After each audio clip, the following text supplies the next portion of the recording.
Quiero saludar y dar la bienvenida desde la Ciudad de México a Mauricio Meshulam. Es doctor en políticas públicas y administración con especialización en terrorismo, mediación y paz. Bienvenido, Mauricio, gracias por estar con nosotros.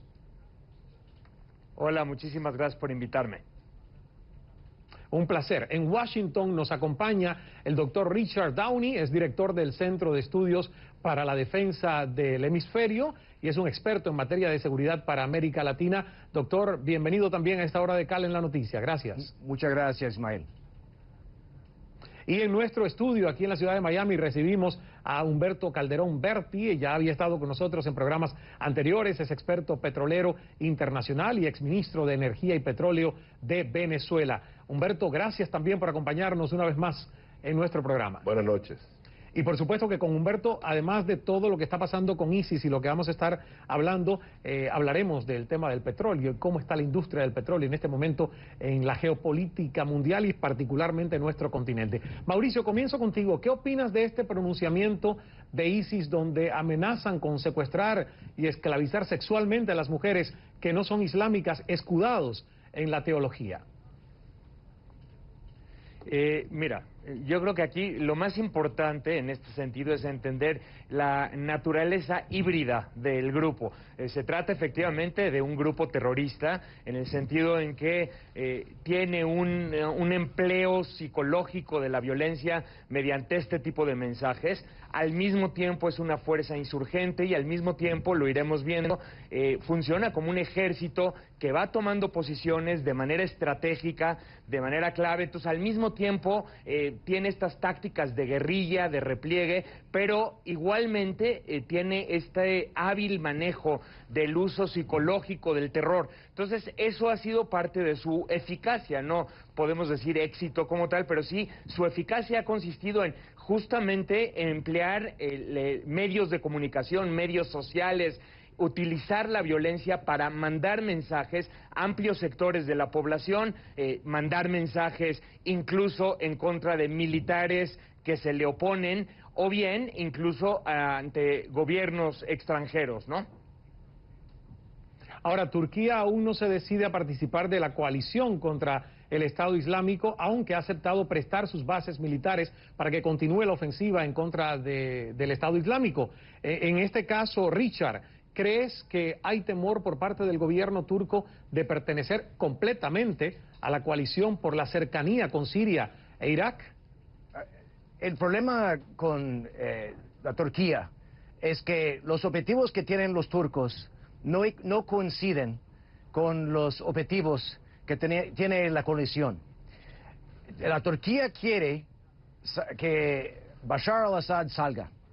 En cambio, los objetivos de la coalición es degradar y destruir últimamente ISIS. Entonces, hay un gran problema. Y también en esta situación en Kobani, este pueblo que está en la frontera entre la Siria y la Turquía, hay grupos de kurdos ahí que los turcos consideran terroristas. Y hay una preocupación para una separación e independencia por parte de los kurdos. Entonces, es una situación bastante complicada, pero los turcos no están en posición de apoyar en forma dramática la coalición en este momento. Humberto, eres experto en petróleo. Hay mucha gente de nuestra audiencia que cuando nosotros hemos tratado estos temas, y por eso te hemos invitado, siempre dicen, bueno, Estados Unidos está presente donde hay petróleo. Y justamente este grupo, el Estado Islámico, ISIS, como se le ha conocido, sobre todo recientemente después de las decapitaciones de occidentales que ellos han realizado, maneja un poderío económico importante por el petróleo. ¿Se puede saber realmente, como se ha dicho, cuánto esta gente ingresa por petróleo? Bueno, realmente ISIS tuvo sus orígenes en la frontera siria con Irak. Siria no es un país productor petrolero importante, petróleo pesado, pero no es importante. La importancia está en el norte de Irak, en el Kurdistán, la región del Kurdistán, la región autónoma del Kurdistán. Ustedes saben que la nación kurda muerde varios países, están en Turquía, están en Siria, están en Irán y están en Irak, pero en el único sitio donde son autónomos los kurdos tienen una cierta autonomía en Irak. Y es una provincia petrolera, yo diría, de las más importantes a nivel mundial, por las reservas petroleras y por lo prolífico de los yacimientos. Ahora, ¿qué ocurrió? Estuvieron a 30 kilómetros de Erbil. Erbil es la capital de la región kurda iraquí. Ahora, ¿por qué todo esto se produce? Porque Irak militarmente está muy debilitado, porque Maliki, el primer ministro saliente de Irak, hizo un gobierno sectario, torpe, prepotente, no llamó a todas las etnias y a todos los islámicos suníes, sino solamente los chiíes, y eso produjo un vacío. Ahora, eso obligó a los Estados Unidos a intervenir y al resto de los países. ¿Por qué? Porque ISIS es una amenaza para la paz mundial. Igual que pasó con Al-Qaeda en su momento.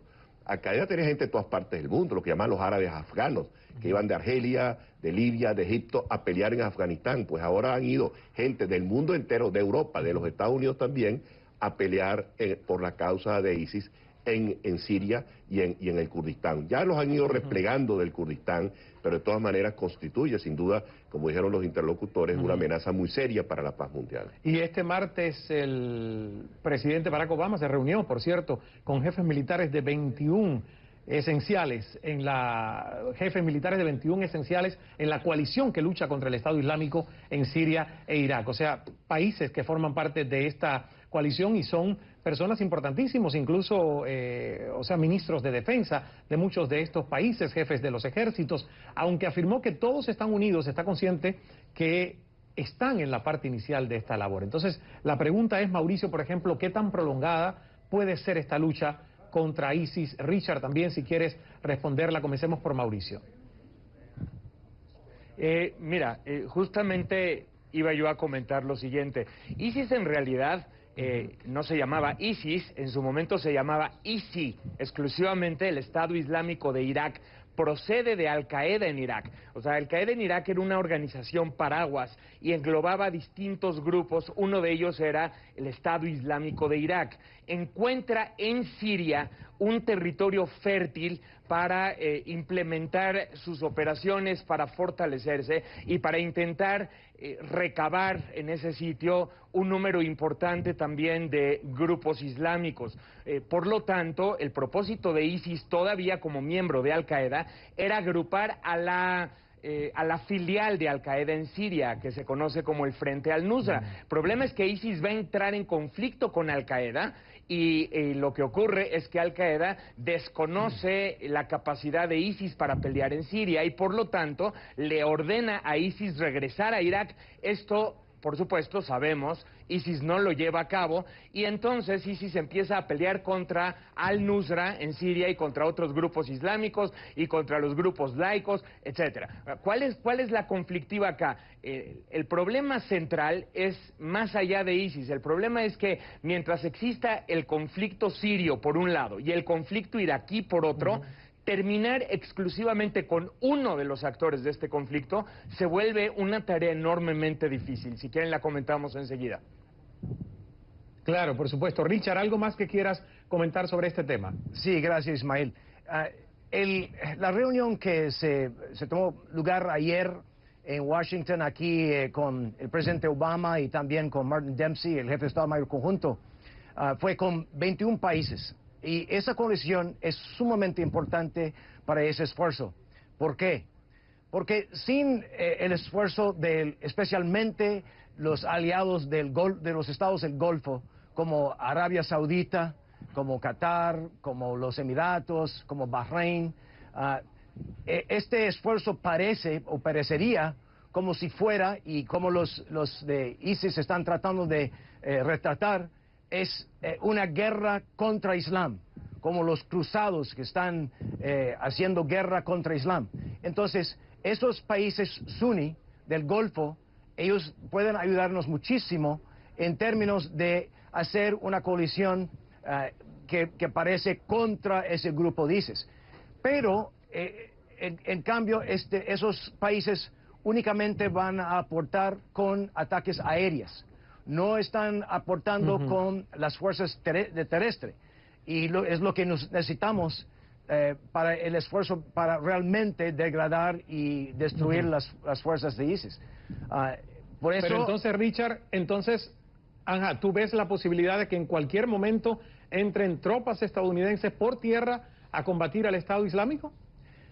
Eso es una pregunta muy interesante ahora, porque se están viendo que General Dempsey, por ejemplo, está tratando que empujar un poco ese término de botas en el terreno. Eso quiere decir soldados allí presentes. ¿Qué quiere decir eso? Son unidades de tropas, son asesores que pueden asesorar, evaluar lo que está pasando en las unidades de combate de Irak y lo que está pasando en Siria, que pueden identificar blancos en el terreno. Entonces, es una pregunta ahora. Los militares quieren hacer más y el presidente Obama quisiera estar fuera de esa situación de no mantener su posición de no soldados en el terreno. Ya casi nos tenemos que ir a publicidad, pero Humberto, yo quiero preguntarte, Estados Unidos y sus aliados han atacado varias refinerías petroleras controladas por ISIS en Siria, con las que se subvencionaban muchas de sus operaciones. ¿Cómo uno puede entender que este grupo se ha hecho de refinerías de origen estatal, privado? ¿Cómo es la historia? Porque hay un vacío de poder en Siria, ¿no? Buena parte del territorio sirio está tomado por grupos anárquicos de distinta naturaleza, y por eso es que ha sido posible tomar estas refinerías. Ahora, retomando lo que decía Richard anteriormente, la presencia de Qatar, de los Emiratos Árabes Unidos, quizás un poco importante la de Arabia Saudita, es básicamente simbólica, política, de imagen. Desde el punto de vista estrictamente militar, yo no soy experto en esos temas, pero desde el punto estrictamente militar, se está dando una coalición similar a que se dio durante la Guerra del Golfo para derrocar a Saddam Hussein. Ahora, ¿quiénes tomaron el grueso de las responsabilidades en aquel momento? Estados Unidos e Inglaterra. Pero no van a poder derrotar a ISIS si no hay intervención militar terrestre, porque solamente con ataques aéreos el ejército iraquí no tiene suficiente fortaleza. ¿Por qué? Porque uno de los errores que se cometieron en Irak fue el haber desmantelado el ejército.